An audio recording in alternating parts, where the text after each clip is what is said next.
Hello guys, स्वागत है आपका। तो गाइस, सुपर हीरो मूवीज़ में कोई चाहे फिर बहुत स्ट्रॉन्ग सुपर हीरो हो या काफ़ी पावरफुल विलन ही क्यों ना हो, कभी ना कभी कहीं ना कहीं पिटना या सहना तो उनको भी पड़ा ही है। और आज इसीलिए मैं top 10 most durable MCU characters की बात करने वाला हूँ इस लिस्ट में। यानी कि इसमें विलन्स या हीरोज़ कोई भी आ सकते हैं। साथ ही मैंने यहाँ उन्हीं कैरेक्टर्स की बात की है जो कि एटलीस्ट कुछ लिमिटेड टाइम के लिए दिखे हो, ना कि बस एक पल के लिए। या उन कैरेक्टर्स को ऐड नहीं किया है मैंने जिनके नाम बड़े थे लेकिन ड्यूरेबिलिटी के मुश्किल से ही फीड्स दिखे हैं। वेल, अगर आप इस चैनल में नए हैं या आपने अभी भी इस चैनल को सब्सक्राइब नहीं किया है तो जल्दी से हमारे इस चैनल को सब्सक्राइब करें। तो गाइस, चलिए अब इस वीडियो को शुरू करते हैं। Number 10, Abomination. Super soldier serum मिलते ही एमिल ब्लॉन्स्की की बॉडी काफ़ी स्ट्रॉन्ग हो गई, जो किसी भी नॉर्मल ह्यूमन से कई गुना ज़्यादा ड्यूरेबल था, जिसने हल्के किक को खाकर भी काफ़ी क्विक रिकवरी कर ली। या जब वो एबोमिनेशन में ट्रांसफॉर्म हुआ तब तो उसे ना ही कोई बुलेट्स या फायर आर्म से कोई फ़र्क पड़ा, और जब इन सोल्जर्स ने एक मिसाइल लॉन्च किया तब भी उसकी बॉडी उसे भी आराम से झेल गई। यहाँ तक कि हल्के हैवी ब्लोस एक कार से भी उसे कोई घाव नहीं दे पाए या हल्का पंच भी उसे रोक नहीं पाया। प्लस वो चॉपर के हाई कैलिबर फायर आर्म से भी बच निकला और एटलास हल्क ने चेन से जकड़कर उसे ज़रूर रोका, मगर वो तब भी मरा नहीं। नंबर 9, कर्स। एल्ग्रिम जो कर्स स्टोन के कारण कर्स में बदला, जिसके बाद वो काफ़ी ड्यूरेबल हो गया, इतना कि वो एसगार्ड के प्रिजन के शील्ड्स को तोड़ने के बाद भी कोई माइनर इंजरी तक नहीं खाता है, या फिर एसगार्डियन सोल्जर्स के मैजिकल स्वॉर्ड्स के हिट से भी उसे कोई चोट नहीं पहुंचती, या फिर उसके बॉडी तक को भी ये स्वॉर्ड्स पेनिट्रेट नहीं कर पाते हैं। प्लस डार्क वर्ल्ड में वो थॉर के कई हिट से लेकर म्योल्निर के फुल फोर्स में आते हुए भी उसे डिफ्लेक्ट करके इजीली सरवाइव कर गया। और ये भी कम है तो अब लोकी के इस अटैक को देखें, जहाँ ये ब्लेड कर्स के आर पार हो जाती है, लेकिन कर्स तब भी इससे मरना तो दूर की बात है लेकिन वो घायल भी नहीं होता, जिस कारण कर्स इस टॉप 10 ड्यूरेबिलिटी की लिस्ट में नंबर 9 पर है। Number 8, vision. ये कैरेक्टर जितना ही पावरफुल है उतना ही ड्यूरेबल भी। आखिर ये एक एंड्रॉयड है जो पैदा ही वाइब्रेनियम की बॉडी के साथ हुआ है, तो वो कितना ड्यूरेबल होगा आपको समझ आ ही गया होगा। आखिर वाइब्रेनियम अर्थ का सबसे स्ट्रॉन्गेस्ट मेटल जो है, साथ ही वो अल्ट्रॉन के हिट्स ले चुका है, हॉकाई के ईएमपी एरोस के शॉक को ले चुका है, वांडा के साइनिक एनर्जीज के ब्लास्ट के थ्रू कई फ्लोर्स नीचे दबने के बाद भी वो बच गया, प्लस इस बस को डिस्ट्रॉय करके सेफली निकल गया। वैसे ही इन्फिनिटी वॉर में कॉर्वस क्लेव के ब्लेड ने जब उसकी बॉडी चीर दी तब भी वो घायल ज़रूर हुआ, लेकिन वो मरा नहीं और एंड तक वो कॉर्वस का बहुत हद तक सामना भी करता है। Number 7, iron man. एमसीयू ने आयरन मैन को आलू की तरह बनाया है, तभी भैया कुछ भी टॉप 10 लिस्ट बनाओ या वीडियो बनाओ, इनको तो आना ही है। आखिर सबसे ज़्यादा स्क्रीन टाइम एमसीयू में भी आयरन मैन को ही जो मिला है। वेल, आयरन मैन का सूट इतना ड्यूरेबल है कि वो कार्स के नीचे आ चुका है, बुलेट्स या मिसाइल्स के हिट ले चुका है, विप्लैश के विप सर्वाइव करता है, या कई बार थॉर के म्योल्निर हिट से सर्वाइव कर जाता है, पावर स्टोन के टच वाला पंच ले चुका है, थैनोस से फाइट कर चुका है, या अल्ट्रॉन जैसे कैरेक्टर का सामना कर चुका है, या किलियन के गर्म हाथ को भी सह चुका है। और ये भी सारे मेन फीट्स अगर आपको कम लगता है तो एंड गेम का ये फाइनल बैटल का सीन देख लीजिए, जहाँ 6 के 6 इन्फिनिटी स्टोन्स के कंप्लीट पावर्स को काफ़ी देर तक होल्ड करके स्नैप तक कर चुका था, जिसे छूते ही कई कैरेक्टर्स डिस्ट्रॉय ही हो गए।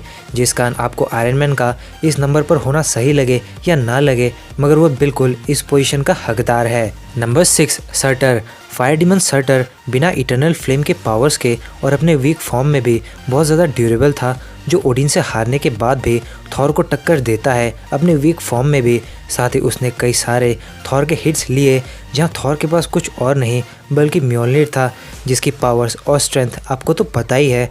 फिर जब वो दोबारा पुनर्जन्म लेता है इटर्नल फ्लेम के पावर्स के कारण, तब तो उसकी ड्यूरेबिलिटी इन्फाइनाइट लेवल पे ही हो गई, जिसे हल्के पंचेस से कोई फ़र्क तो पड़ा ही नहीं सिवाय डिस्ट्रैक्शन के। या फिर हेला के नेक्रो स्वॉर्ड्स भी उसके बॉडी को पेनिट्रेट ही नहीं कर पाए, जबकि नेक्रो स्वॉर्ड्स थॉर के आंखों से लेकर एसगार्डियन वॉरियर्स और वेपन्स तक को ख़त्म कर चुका था। लेकिन क्योंकि सर्टर हमें बहुत ही कम समय के लिए दिखा है और उसके ज़्यादा ड्यूरेबल मोमेंट्स नहीं दिखे, तो मैंने उसे इसलिए यहाँ नीचे रख दिया। Number 5, captain Marvel. आपको ये लौंडिया अच्छी लगती हो या ना हो, मगर ये सच में बहुत ज़्यादा ड्यूरेबल है। जहाँ वो इतनी ऊंची हाइट से ऐसे स्पीड में क्रैश लैंडिंग करके स्टूडियो में गिरती है और तुरंत दोबारा खड़ी हो जाती है बिना कोई सीरियस इंजरी खाए, या उसका क्री वॉरियर्स के साथ लड़ते समय कहीं हिट्स लेना हो, या फिर रोनन के मिसाइल्स और शिप्स को डिस्ट्रॉय करके ईजिली उनके थ्रू पास हो चुकी है। वैसे ही एंड गेम में वो थैनोस के सेंचुरी शिप को भी डिस्ट्रॉय करके निकल चुकी थी, या थैनोस का हेड टैकल उसका कुछ बिगाड़ नहीं पाया और एट द एंड वो एक ज़ोरदार पावर स्टोन के ज़रिए वाला पंच को भी लेकर सही सलामत थी। और ये सारे फीट्स उसने बस अपने 2 MCU मूवीज़ में दिखाए हैं, जिस कारण कैप्टन मार्वल ड्यूरेबिलिटी के मामले में बाकी नीचे रहे कैरेक्टर से काफ़ी आगे है। Number 4, Hela. Goddess of death Hela Asgardian physiology hold करती है जो बहुत ड्यूरेबल होते हैं, प्लस वो पहली एसगार्डियन है MCU में जिसे कोई इंजरी या डैमेज पूरी मूवी में ही नहीं हुई, सिवाय मूवी के एंड के। हेला इतनी ड्यूरेबल थी कि वो थॉर के इस गंगनीर से पेंट्रेट करने पर भी कुछ ही देर में हील हो गई, या म्योलनिर जैसे पावरफुल वेपन को बिना कोई चोट खाए इजीली रोक देती है, या इटर्नल फ्लेम तक को अपने हाथों में ले पाई। और एसगार्ड के आर्मी से फाइट करते हुए इस वॉरियर के स्टेप करने पर भी उसे कुछ नहीं हुआ, या थॉर के सबसे तगड़े लाइटनिंग स्ट्राइक से भी वो कुछ ही देर में रिकवर होकर दोबारा लड़ने आ गई, जो कि प्रूफ है कि सच में हेला बहुत ज़्यादा ड्यूरेबल है। लेकिन क्योंकि वो सटर के स्वॉर्ड के अटैक के साथ ख़त्म हो गई थी, तो वो इस पोजीशन में है फिलहाल। Number 3, Hulk. हल्क का बस शरीर ही मोटा नहीं बल्कि चमड़ी भी काफ़ी मोटी है, जिसे काफ़ी बुलेट्स या हिट से ज़्यादा कोई फ़र्क नहीं पड़ता और वो काफ़ी जल्दी हील भी हो जाता है। प्लस उसने एबोमिनेशन के हिट से लेकर उसके स्पाइक्स बोन्स वाले के पेनिट्रेशन को सर्वाइव किया है, या म्योलनिर के हिट्स को लिया है, हल्क बस्टर के अटैक्स को लिया है, प्लस एक बड़ी बिल्डिंग के टॉप से बॉटम तक डिस्ट्रॉय करते हुए गिरकर बच चुका है। थॉर के साथ सकार फाइट में उसके लाइटनिंग भरे पंचेस को खाकर भी काफ़ी क्विकली अपने पाँव पर खड़ा हो जाता था। फेनरिस के काटने पर भी वो बिना 14 इंजेक्शन लिए भी सही सलामती के साथ इन्फिनिटी वॉर की शुरुआत में थैनोस के क्विक पंचेस या एक ज़बरदस्त स्लैम को सर्वाइव कर गया, और एट लास्ट एंड गेम में वो नैनो गॉन्टलेट को व्हील करके स्नैप कर देता है, जहां डायरेक्टर्स ने खुद बोला है कि लोगों को वापस लाने वाला पेन सबसे ज़्यादा है, और इसी कारण हल्क, कैप्टन मार्वल या हेला जैसे कैरेक्टर से भी ऊपर है फिलहाल इस लिस्ट में। Number 2, Thanos.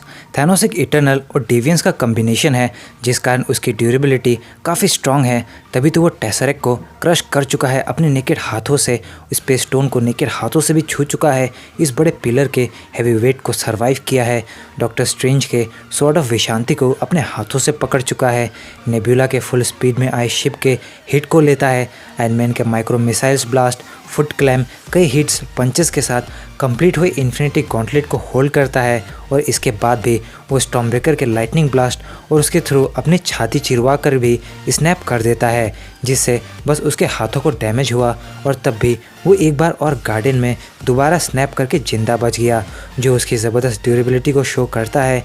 यहाँ तक कि पास्ट का थैनोस कैप्टन के हाथों म्योलनिर के हिट्स ले चुका था, वांडा के साइनिक एनर्जीज और ब्लास्ट को झेल गया, और एटलास पावर स्टोन को भी नेकेड हाथों से पकड़कर पंच कर पाता है, और एक बार और नैनो गॉन्टलेट को व्हील भी कर लेता है, जिस कारण Thanos number 2 most durable MCU character है फिलहाल मेरे हिसाब से। Number 1, Thor.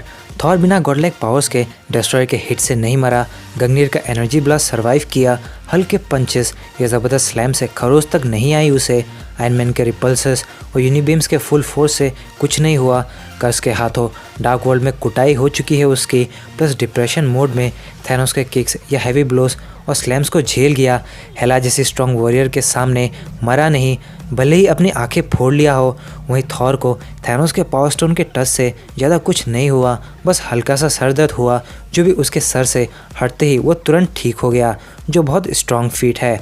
वैसे ही पावर स्टोन के ब्लास्ट को सर्वाइव करके काफ़ी देर स्पेस में पड़ा रहा, जब तक कि गार्डियंस ने उसे रेस्क्यू नहीं किया, जिसके बाद गमोरा ने ही बोला कि उसके मसल्स मानो कोई मेटल्स के बने हो। लेकिन इतने में ही थॉर नहीं रुका, बल्कि वो नीडा वेलर में एक न्यूट्रॉन स्टार के फुल फोर्स को कई मिनटों तक झेल गया, हैवी लिफ्टिंग करके, जो शायद ही कोई MCU में नियर फ्यूचर में भी कर पाए, जिस कारण थॉर का ये कहना गलत नहीं होगा ड्यूरेबिलिटी के मामले में कि हमारा जलवा है यहाँ। तो गाइस, ये थी top 10 most durable characters in MCU की एक वीडियो, जहां मैंने उन्हीं कैरेक्टर्स को रखा है जिनके एमसीयू में सबसे स्ट्रॉन्ग या कुछ फीट्स है ड्यूरेबिलिटी के मामले में, बजाय उनके बड़े नाम के। वेल, अगर आपको ये वीडियो अच्छी लगी हो तो वीडियो को लाइक और शेयर करें, साथ ही कमेंट करके बताएं आपको कौन अभी तक सबसे बेस्ट लगा एमसीयू में ड्यूरेबिलिटी के मामले में, या आपका फेवरेट कौन है इनमें से।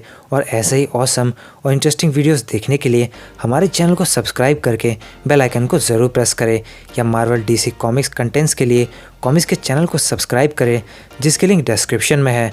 तो गाइस, मिलते हैं बहुत जल्द अगली वीडियो में। This is your captain signing off, take care, bye bye.